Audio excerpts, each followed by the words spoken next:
Hey family, welcome back to another episode of Big Girl Certified podcast. So I welcome you back to this platform. We are here again for I think the second round of our second episode. So this is going to be a part two, discussing the new levels, new devils conversation. So I definitely want to elaborate a little bit more on where we left off. We were having the conversation about embracing a new decade of each turn in life. Every time you accomplish something or, turn around to level up, there's always going to be some kind of test, right? So I'm definitely going to speak more on how this can occur in the workplace. Specifically, I wanted to have like a separate episode for discussing this part because I know for sure mostly probably a lot of you have gone through this and just haven't recognized the signs or signals. So yeah, I just kind of want to point out some things to kind of help people move past these situations that may arise. Now, I would actually consider myself well-rounded when it comes to many different types of occupations and careers you can have, especially for being 33. I have held many different types of roles, all the way up from like higher level administrative work, even down to like basic entry level, like basic stuff, right? Anybody can do. Um, I do have a degree, but I definitely feel like none of that really matters in these days and times. Like, I feel like the people who don't have a degree are still like struggling just as much as the people who have their masters or whatever. Like, it's just volatile.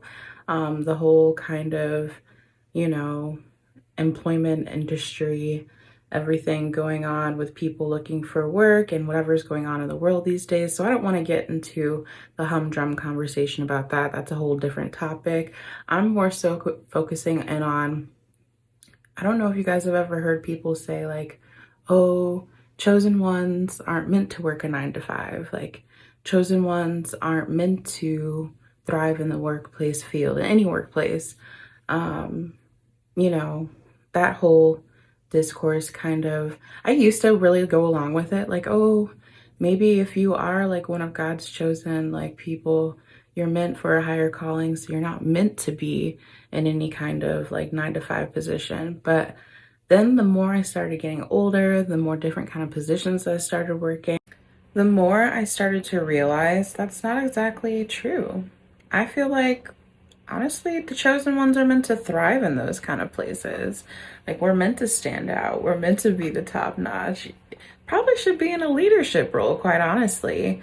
It just boils down to the amount of like competition that's always going on. I don't care what kind of industry you're in, what kind of level you're at, there's always going to be some type of competition made up.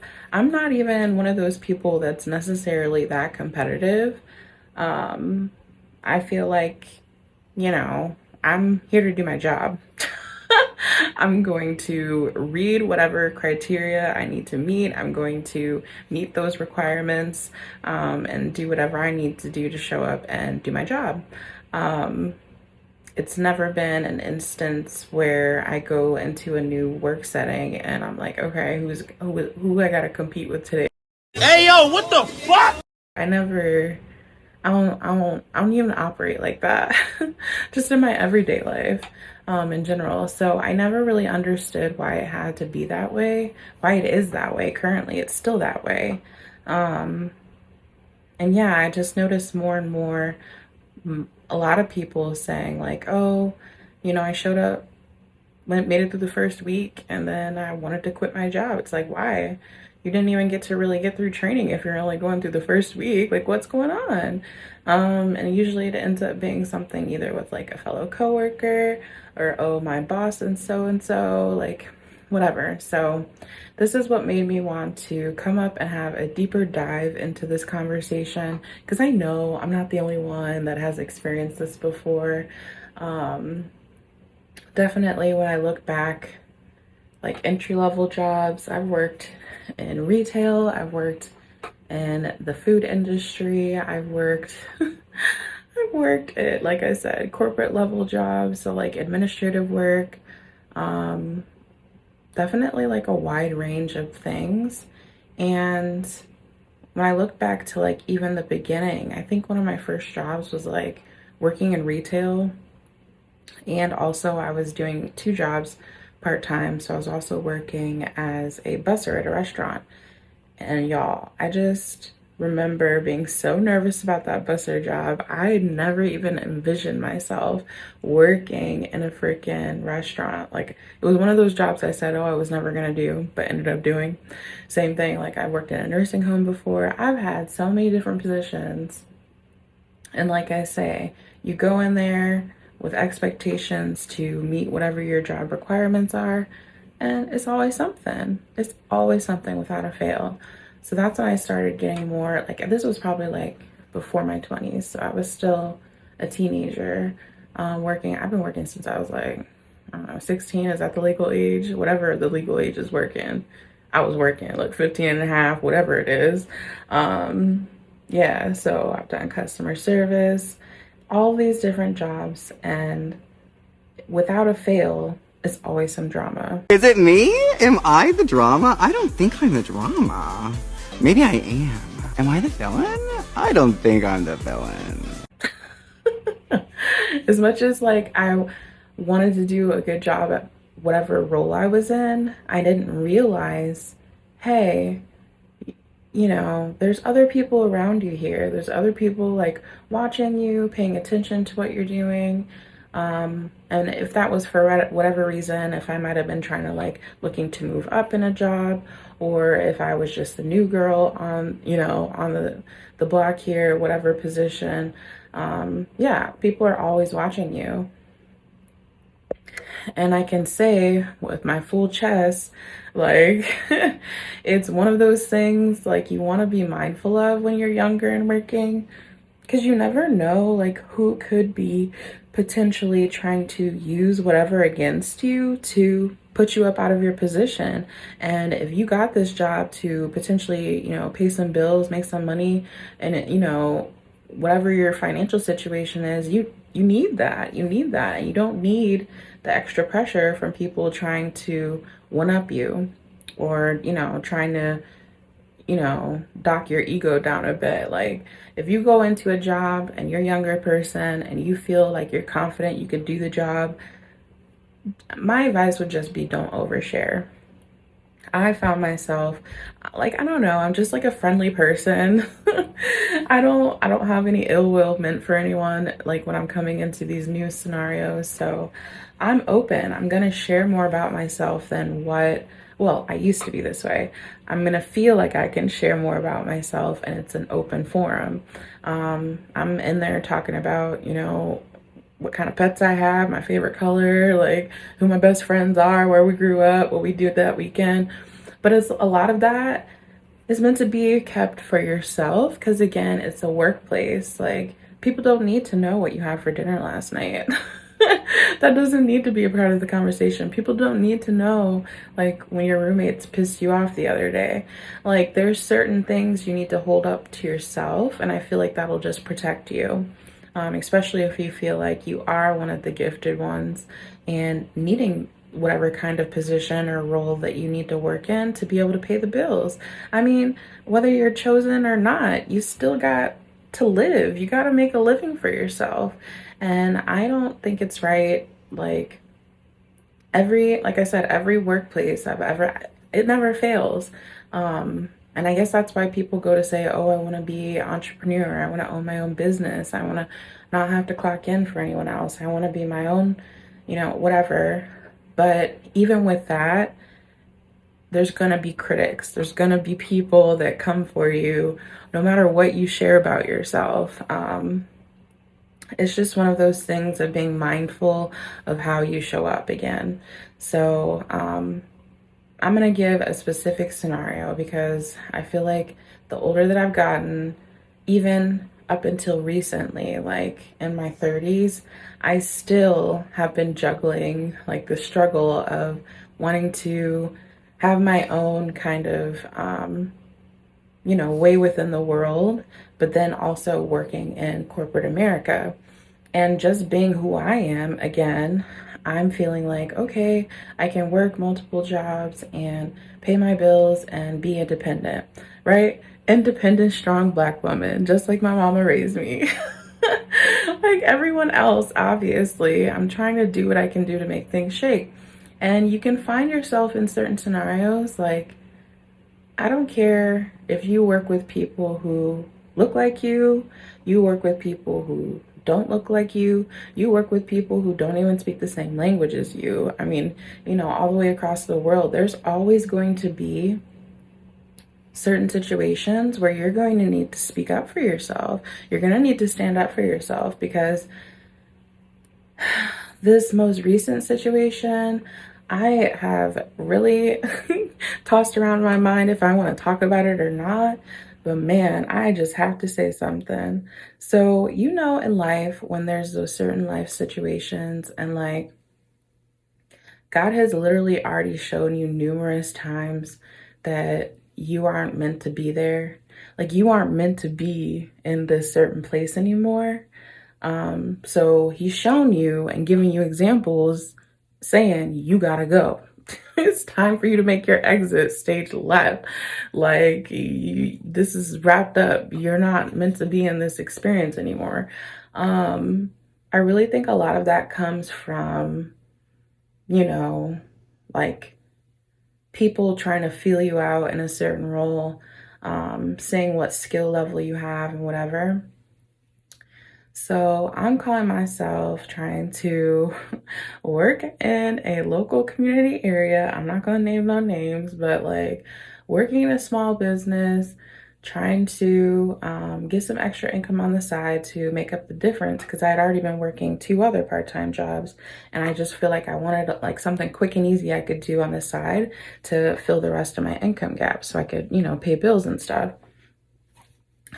Like I said, I don't care if you work with people the same color as you.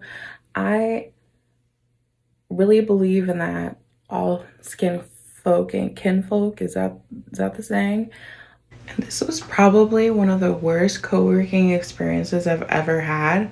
Honestly, I started working this job and like, I had little to no expectations. It was just going to be me working this part-time retail job and me supplementing my bills. Y'all, this was the worst situation. Have you ever been working a job and your boss does not want to pay you? Does not want to pay you, y'all.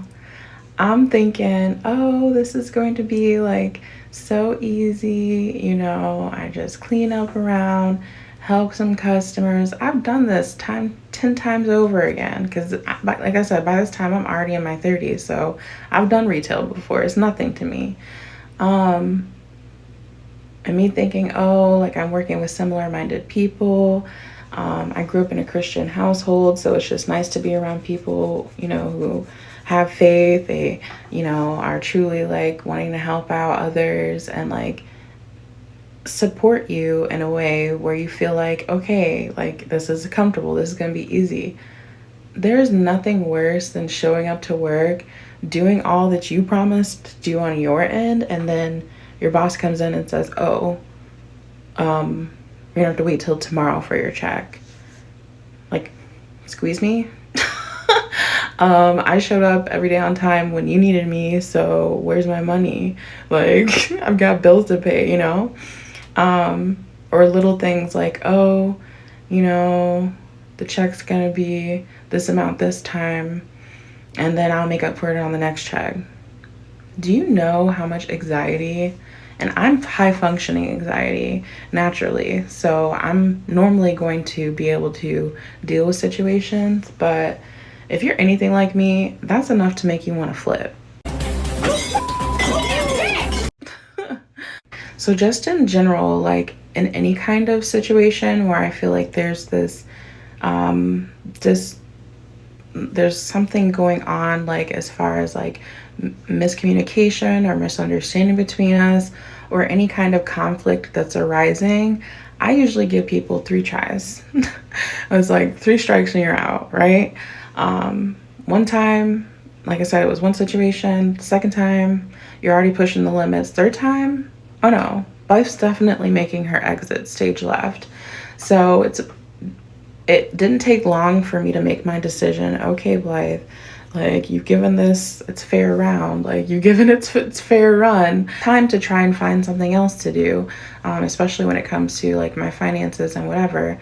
I didn't like working the 3 separate jobs, it turned out. I didn't like, trying to do my own thing and then, doing all of that. It was just way too much. I wanted to get back on course. This was all throughout the pandemic too, so it was hard trying to find work in the first place. So I'd done well for like a few years, but I was already trying to get to a place where I can have a stable career again. I wanted like the full-time job. I wanted like, the stability, longevity at a company. So I was really ready to branch out anyways. And I knew this wasn't going to be a long-term solution. Like I just was doing it in the meantime to get by. But when this all came up, oh no, I was leaving, and I was leaving with my money.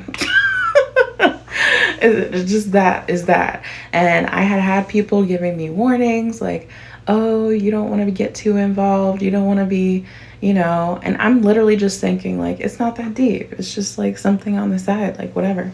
No, this was the most traumatizing work experience I've ever been in.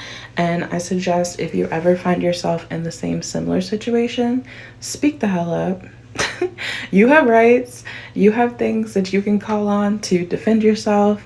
And like I said, even if it's like a close family business or like a close friend, don't be shy. Like you show up, you do what you need to do, probably go over and beyond what the call of duty is if you're anything like me in the workplace. And you deserve to get paid, honey. Everybody deserves to get paid for what their work is. Fair share. And I got sick of it, so I called it quits. And I bowed out gracefully. I don't think anything was tacky about it. I just put my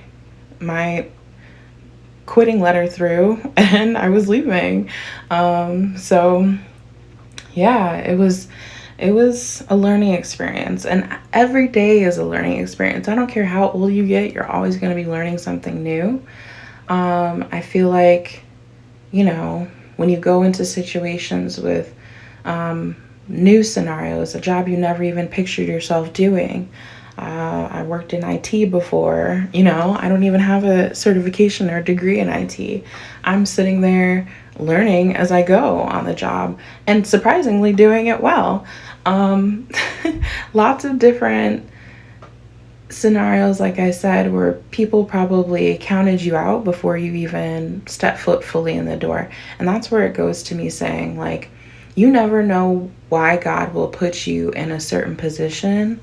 Any of you who are out there working a job for someone else, or you own your own company, you never had a job before, you're looking for a job, you're currently employed, whatever it is, you may or may not have been in the same scenarios of what I've experienced. But what I do know is whatever position that you're currently at in life, just know there's always a divine purpose, a divine reason why. I'm definitely going to get into that a little bit more on our next episode. I kind of want to talk about divine purpose, what that means, what that really talks about, how it plays into different areas like intuition, things of that nature. But regardless, what I'm trying to say is you never know where or why you're placed into a certain scenario. You don't know if the reason why you're ending up in a certain position could be potentially just because God needed you to be there to relay a certain message to somebody. Maybe you needed to make a connection with whoever it may be, your coworkers, one of your coworkers, your boss. You might be the voice of reason that that person needed to hear that day in order to make a change in their life. Or maybe just come back and be the mirror that they've never had before, reflecting all of the things that they've been doing to other people back on them, to try and spark a change. Because honestly, I never know a lot of the time why I end up in these odds and ends jobs. I just know that I'm trying to do as I would want done unto me in any case. And I'm always trying to, treat people with kindness in any kind of scenario. It just takes me back to like what I was saying in the beginning of this whole thing. Once you've delivered your message, once you've served your divine purpose in whatever case, whatever scenario, it's time for you to go. And God will most likely, like 9 times out of 10, show you signs and show you signs and show you signs again when it's time for you to pack up and leave. Exit left, exit stage left. So it's up to you to ignore the signs or take heed because, again, he might even end up forcibly removing you.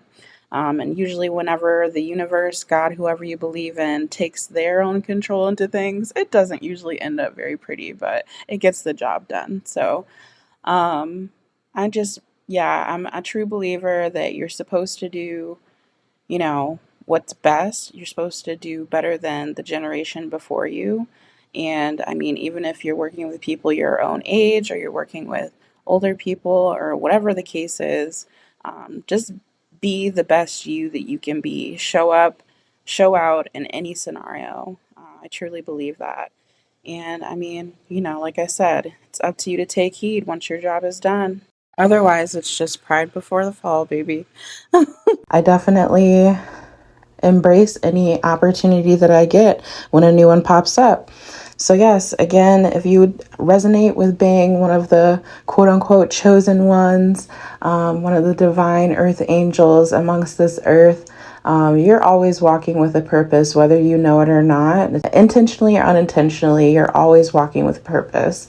And I mean, even if you don't fully understand it, a lot of the people around you may pick up on those things. And I mean, you might just, like I said, end up in a case where you're the teacher and you end up teaching people something. A lot of the times you can end up being the blueprint for a lot of these different roles and positions you might carry. So don't be trying to cower it out. Don't be being, shy about it. If you know what you're talking about, you know what you're doing, and you're showing up every day doing what you need to do, that just be that. Look, like, be damned who doesn't like it is what I say. Because honestly, you deserve to be in the limelight. And if it comes around to you being the top player, then they know, who's MVP, who's the GOAT, greatest of all time. They got to give it up. So yes, that's where I'm at currently. I definitely thank you all for coming on each and every week, joining me here on this platform. If you guys have any comments, questions, or concerns, please don't be shy. Leave it in the comment box down below. You can always send me emails at biggirlcertified@gmail.com. Trying to, like I said, get the website back up so we can go there and make connections too. And if you catch this on your morning drive to work, like I always say, or if it's late in the night and you're just riding around or even just chilling at the crib, I thank you for spending your time with me. You could be doing anything else, but you chilling here with me. So thank y'all for the vibes. I'll check y'all next week. Bye, family.